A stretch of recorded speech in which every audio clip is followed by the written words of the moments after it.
in the surah called Anfal, the 24th ayah. He said, أعوذ بالله السميع العليم من الشيطان الرجيم. يا أيها الذين آمنوا استجيبوا لله وللرسول صلى الله عليه وسلم إذا دعاكم لما يحييكم واعلموا أن الله يحول بين المرء وقلبه وأنه إليه تحشرون واتقوا فتنة لا تصيبن الذين ظلموا منكم خاصة واعلموا أن الله شديد العقاب. In this ayah, Allah subhanahu wa ta'ala said to us, O you who believe, respond, give your response, your obedience to Allah and His Messenger sallallahu alaihi wasallam when He calls you to that which gives you life. And know that Allah comes between a man and his heart. Allah subhanahu wa ta'ala knows the inner recesses of a man's heart.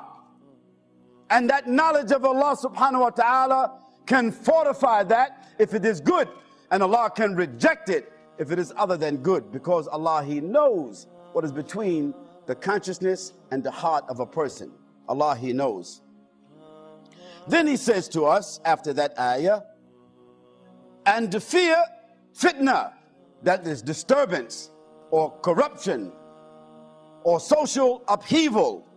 Fear the fitna, the corruption, the social upheavals that does not only affect those of you that do the evil in particular. This is a very special ayah, a very special sociological meaning here. You see, we Muslims, we think that as long as we are on the boat called Islam, we safe. Even though we are on the ocean of kufr, we think we're safe. We think that as long as we're on the boat called Islam, we're safe. Even if the captain of the boat is a kafir, we think we're safe. We think that we're safe if we're on the boat of Islam, even though maybe the captain himself is a munafiq. He already been paid to take us another direction. He's a Muslim, but a munafiq, a criminal. He's been paid by kafirs or others to take us another direction. But we think because we're on the boat of Islam, we think we're safe. No. And we also think that as long as we go to the masjid, as long as we're reciting Quran, as long as we're making sajda, as long as we're making tasbih, as long as we're making hajj, as long as we're wearing certain clothes, as long as we're born of a Muslim family, as long as we're eating halal meat and so forth and so on, we think to ourselves, never mind these kafirs. Allah will accept our prayers. We will be judged for ourselves. No, Allah is telling you and me that if you live in a diseased environment, you also will get the disease. If you live in a diseased, unstable, destabilized neighborhood, you, your sons and your daughters, your father and your mother, your sisters and your brothers, they will also be destabilized and dysfunctional. So Allah is telling us, and fear Allah, and fear the fitna that does not merely affect those of you who do the wrong. No, the Prophet ﷺ gave us an example of that. He said, he gave us the analogy of the people who got on a boat, and some was in the upper deck and others was in the bottom deck. We Muslims is like the ones on the upper deck. We don't drink, most of us. We don't gamble, most of us. We don't drug, most of us. We don't commit zina, most of us. We don't do those things, most of us. That puts us in the top of the boat. That puts us in the top of the society because we are sober. We are conscious. We are guided. We are aware. We are disciplined. We are Muslims, mashallah, in the top of the boat.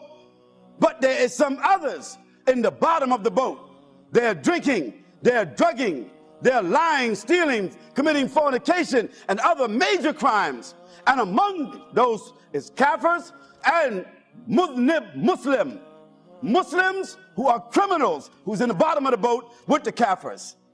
And we think because we're in the top of the boat, a boat called Islam, we think we're safe. No, the Prophet ﷺ said that if the people on the bottom of the boat, they drill a hole in the bottom of the boat because they're jealous. They drill a hole in the bottom of the boat because they want to get their own water. They don't want to be coming up to the top to be getting nothing from you, even though they know what you got up on top. They don't want to do that. So they say, you stay on the top, we on the bottom, that's our part of the boat. We're going to drill a hole, get our own water, do what we want to do. That's the society. We're on the boat, called the society. We're on the top deck, called Islam. The Prophet ﷺ said, if the people in the top of the boat allow the people in the bottom of the boat to drill that hole in the bottom of the boat, what's going to happen to them? The whole boat will sink and everybody will drown. So this is where Amr bil Ma'ruf wa Nahy al Munkar, it comes in. That we have to stop the people on the bottom of the boat from doing that action, because just because those of us who fear Allah, we think we won't be affected, we will be affected. So Allah subhanahu wa ta'ala said, Istajibu lillah wa lirrasul sallallahu alayhi wa sallam. Respond to Allah when He calls you, and His Messenger sallallahu alayhi wa sallam, when He calls you to that which will give you life. What does it mean, give you life? Doesn't mean give you physical life, you're already living. But it means bring dignity into your life. Bring honor into your life. Bring empowerment into your life. Bring functional stability into your life. Bring distinction into your life. This is what Allah is telling us, that by responding to Allah and His Messenger, that response will bring you a new sense of life.